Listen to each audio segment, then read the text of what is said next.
महाभारत के युद्ध शुरू होने से पहले जो कि अर्जुन थे उन्हें दिव्यास्त्र चाहिए थे,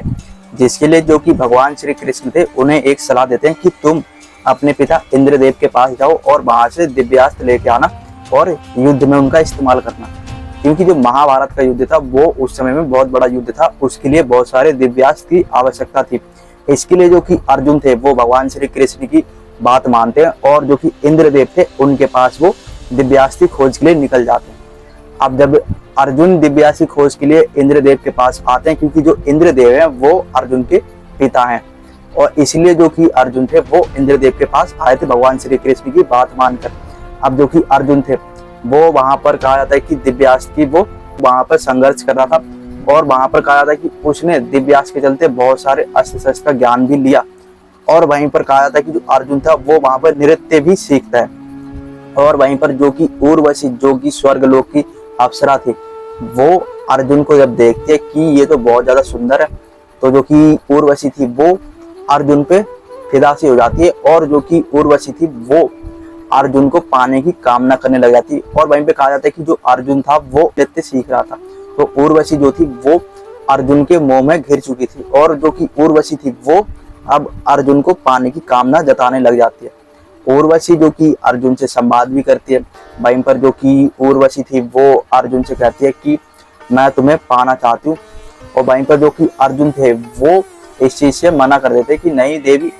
नहीं देवी ये संभव नहीं है। तो वहीं पर जो कि उर्वशी थी वो कहते कि अर्जुन अभी तो तुम मुझे कह रहे थे कि संसार में सब चीज संभव है, किसी को भी हम प्राप्त कर सकते हैं, वहीं पर अब तुम ये कह रहे हो कि ये असंभव है, ये संभव नहीं है, ये मतलब क्या कह रहे थे। तो जो अर्जुन थे वो कहते कि नहीं, मैं देखो ये चीजें नहीं कर सकता हूँ, मैं यहाँ पे किस लिए आया हूँ, दिव्यास्त्र के लिए, और मुझे आगे क्या करना है इसके लिए मैं यहाँ पे आया हुआ हूँ। तो जो कि उर्वशी थी वो अर्जुन को देखो पाना चाहती थी किसी न किसी तरीके से, वो उसके रूप को देख के फिदा हो चुकी थी कि इतना सुंदर व्यक्ति भी कोई हो सकता है। उर्वशी जो थी वो अर्जुन पे पूरी तरीके से फिदा हो चुकी थी और वो उसको पाने की कामना जताने लग जाती है। तो जो कि अर्जुन थे वो कहते हैं कि नहीं, ऐसा नहीं हो सकता। और वहीं पर जो अर्जुन थे वो उन्हें ये और बोलते थे कि तुम मेरी माता समान हो। तो जो उर्वशी थी वो इस चीज से बहुत ज्यादा भड़क जाती है, क्योंकि जो अर्जुन था वो बताते हैं कि जो मेरे पूर्वज थे वो आपसे विवाह कर चुके हैं एक बार, और इस नाते आप मेरी माता के समान हुई। और वहीं पर जो कि इंद्रलोक है, जो इंद्रदेव है वो भी अर्जुन के पिता ही है, और जो कि उर्वशी है वो भी वहां पर रहती है। तो देखो मैं इस चीज को नहीं ग्रहण कर सकता हूँ, तुम मेरी माता के समान ही हो। तो जो कि उर्वशी थी वो अर्जुन से बहुत ज्यादा चिढ़ जाती है, उस पर बहुत ज्यादा क्रोध आ जाता है उसे, और वो उसे श्राप दे देगी कि तुम अब से नपुंसक की जिंदगी जियोगे। तो जो अर्जुन था वो देखो बहुत ज्यादा भयभीत हो जाता है, लेकिन वहीं पर जो इंद्रदेव थे वो उर्वशी से कहते हैं कि देखो ऐसा श्राप मत दो, अगर तुम चाहो तो इसको थोड़ा नियंत्रण कर सकते हो। उर्वशी सोच विचार करके फिर वो कहती है कि ठीक है, मैं इसको क्या कहती हूँ 1 साल के लिए कर देती हूँ। तो जो कि अर्जुन थे उर्वशी ने अब उनका जो श्राप था वो उन्होंने 1 साल के लिए स्थगित कर दिया था कि आज से तुम 1 साल के लिए नपुंसक की जिंदगी जियोगे। अर्जुन को उर्वशी ने इस तरीके से श्राप दे दिया क्योंकि उर्वशी की उन्होंने कामना पूरी नहीं करी थी, और वहीं पर जो कि उर्वशी थी उनको उन्होंने माता और बोल दिया, जिसके चलते जो उर्वशी थी उनको अपमान सा महसूस हुआ, और जो कि अर्जुन था उनको उन्होंने श्राप दे दिया। वहीं पर जो कि अर्जुन था उसको जो कि श्राप मिला था उर्वशी थे, तो वो श्राप कहाँ पे काम आया उसका, जब उनका अज्ञातवास शुरू हुआ, क्योंकि 13 वर्ष का वनवास था और 1 वर्ष का अज्ञातवास था। तो जब वो अज्ञातवास में आए तो वहां पर जो कि विराटनगर पहुंचते हैं, और जो कि उनकी पुत्री उत्तरा थी उनको उन्होंने नृत्य की शिक्षा भी दी थी, जिसके चलते जब उन्होंने नृत्य संगीत की उन्हें शिक्षा दी तो जो कि अर्जुन थे वो वहां पर अपना भेष बदल के रहे थे, क्योंकि अगर वो पकड़ में आ जाते तो जो अर्जुन थे और जो पांडव थे उनको फिर से बाहर जाना पड़ता और वो फिर से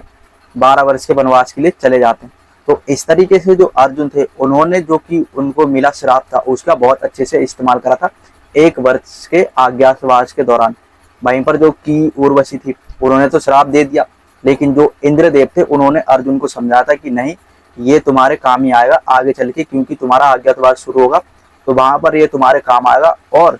जो कि अर्जुन थे उन्होंने उस श्राप का बहुत अच्छे से उपयोग करा, और जो कि वृंतला वन के वो विराटनगर पहुंचते हैं, वहां पर उन्होंने जो कि उनकी पुत्री उत्तरा थी वहां के राजा की, तो उनको उन्होंने नृत्य संगीत की शिक्षा भी दी, और जो कि अर्जुन थे वो इस तरीके से जो कि विराटनगर थे, वहां पर अज्ञातवास के दौरान में वो वहां पर रहे थे। और जो कि अर्जुन थे उन्होंने अपने श्राप का बहुत अच्छे से इस्तेमाल करा था। तो ये थी कहानी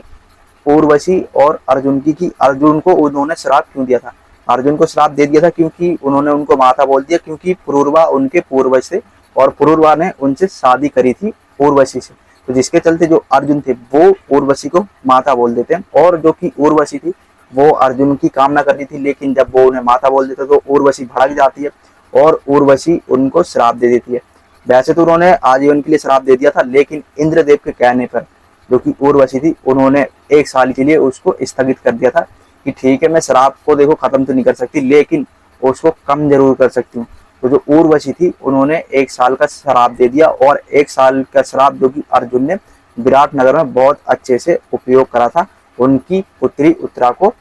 नृत्य संगीत की शिक्षा देके। और ये वही उत्तरा जिनसे उसके पुत्र अभिमन्यु का विवाह भी बाद में करा दिया जाता है। अभिमन्यु जो कि उत्तरा थी उन्हीं से उनकी शादी हो जाती है, और जो कि उत्तरा थी उन्हीं से आगे चल के पांडवों का वंशज आगे चलता, जो कि पारिक्षित के रूप में था।